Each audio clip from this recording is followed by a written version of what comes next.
growing up in Germany, we had history lessons, we learned about the Holocaust at school. But the thing is that it's always like you learn about the Nazis did these things or the Germans did that. And the connection that is really missing is that no one ever tells you that these Nazis were our grandfathers. And the only thing I had heard from my family was grandfather was in the SS, but when he found out how bad it was, he deserted from the SS. And that was the official story that you got? That was the family story that was passed on.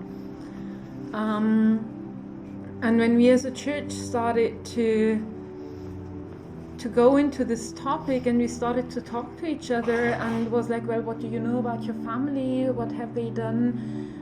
Many of us had stories like that of grandfather was not in the war, grandfather was just a cook, grandfather was just an electrician, things like that. And when you hear lots of those stories, you suddenly come up with the question, well, who did the atrocities then? If none of our grandfathers was it?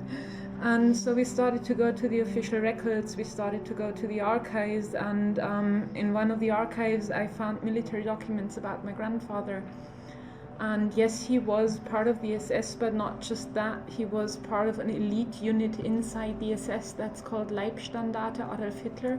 So the literal translation is the personal guard of Adolf Hitler. So your grandfather was the personal guard of Adolf Hitler? One of those, so it was a whole SS unit and he was part of those. And the military records stated clearly that he had been in the Ukraine and he had been in one of the major battles in Russia. Now, do the records tell you whether he was in Eisenstaett's group or what? I don't have historical proof of what he did there. I only know the units that he had been part of and these two battles that he was part of.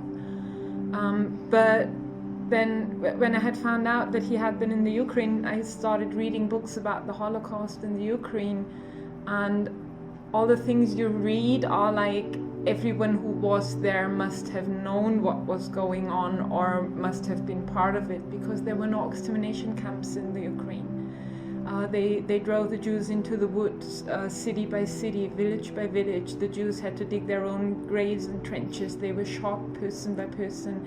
And there's eyewitness reports that 2 days later the ground still moved because people tried to crawl out of these trenches again.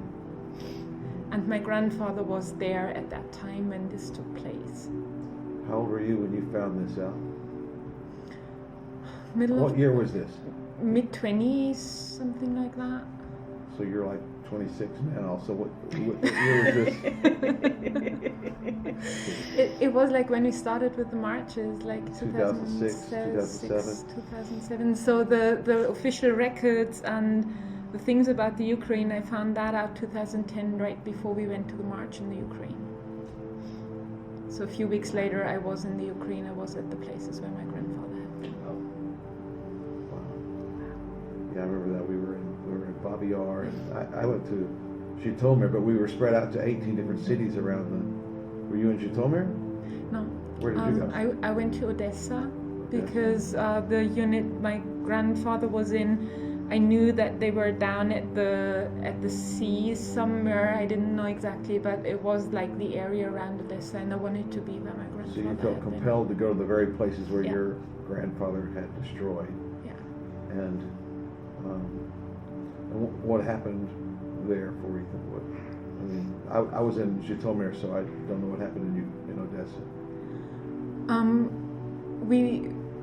We came together with a group of believers there. We came together with Holocaust survivors. They have a small private museum in Odessa. What the Germans together with the Ukrainians did there was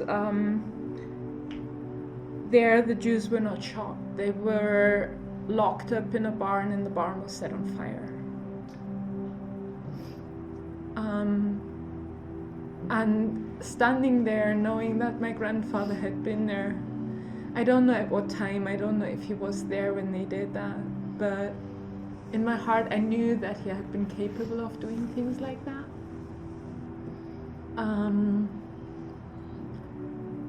So for me, it was one of the first times when I really shared my story, and I told the people I'm exactly at the place where my grandfather had been 70 years ago. Wow. And he came to murder and to destroy and to rape women and to kill Jews and everything.